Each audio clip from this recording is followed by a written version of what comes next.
کیا کرتے تھے.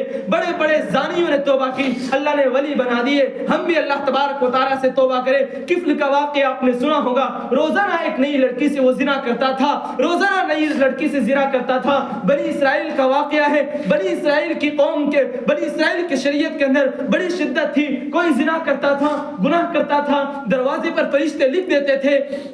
کوئی نیک کام کرتا تھا, فرشتے لکھ دیتے تھے.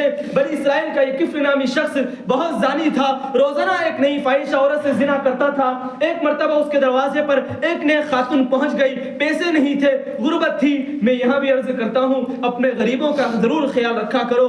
ہر مانگنے والی, ہر بے پردہ بیٹی بے حیا نہیں ہوا کرتی ہے. بعض مرتبہ انہیں اپنے گھر کے جذبات انہیں لے کر آتے ہیں. اس لیے وہ کفل نامی شخص تھا. جب وہ عورت اس کے پاس پہنچی تو کفل سے کہا, کفل مجھے چھوڑ دے, میں زناکار عورت نہیں ہوں. کفل نے کہا کہ میں نے تو تجھے مجبور نہیں کیا, میں نے تو تجھے پیسہ دیا ہے, تو کیوں آئی ہے؟ تو کہا, کفل مجھے میری بھوک نے یہاں پر لے کے آئی ہے. کفل کے دل پر یہ بات گزری, اس نے توبہ کر لی. روزانہ نئی عورت سے زنا کرتا تھا, روزانہ نئی لڑکیوں سے زنا کرنے والا شخص جب یہ مرتا ہے تو ان کے دروازے پر لکھا ہے غفر اللہ الکفل, کہ اللہ تبارک و تعالیٰ نے کفل کی مغفرت کر دی. لوگ بڑے حیران پریشان ہوئے کہ بھائی کفل کی مغفرت کیسے ہو گئی؟ تو اللہ تبارک و تعالیٰ نے فرمایا کہ اس رات اس نے توبہ کر لی. اللہ تعالیٰ اتنے بڑے زانی کو معاف کر سکتے ہیں, مجھے اور آپ کو معاف کیوں نہیں کر سکتے ہیں؟ توبہ کریں گے نا. ایک لوہار تھا, لوہار یہی لوہے کا کام کرنے والا. اس کو ایک شخص نے دیکھا کہ لوہے کی بھٹی کے اندر وہ اپنے ہاتھ کو ڈالتا ہے اور لوہے کو الٹتا پلٹتا ہے. ایک شخص کا وہاں سے گزر ہوا, بڑا تعجب کیا کہ بھائی یہ تو بڑا اللہ والا ہے, یہ بھٹی کے اندر گرم آگ کے اندر ہاتھ ڈالتا ہے, اس کے ہاتھ پر آگ اثر نہیں کرتی ہے.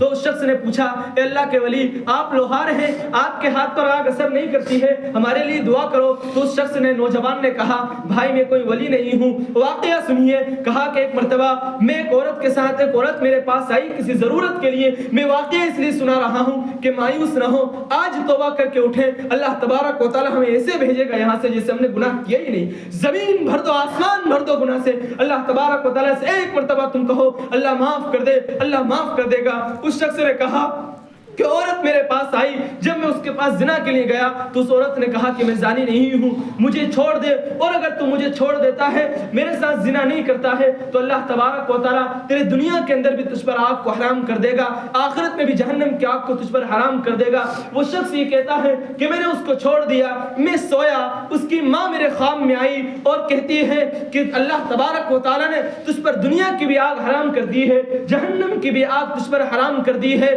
اور کیوں؟ کہ تو نے اللہ کے رسول صلی اللہ علیہ وسلم کی خاندان کی بیٹی سے زنا نہیں کیا ہے, اور اس کی وجہ سے اللہ نے تیری مغفرت کر دی ہے. کہ میں صبح اٹھا, میں نے بھٹی کے اندر ہاتھ ڈالا, اللہ تبارک و تعالیٰ نے میری ایسی توبہ قبول کی کہ دنیا کی آگ مجھ پر اثر نہیں کرتی ہے.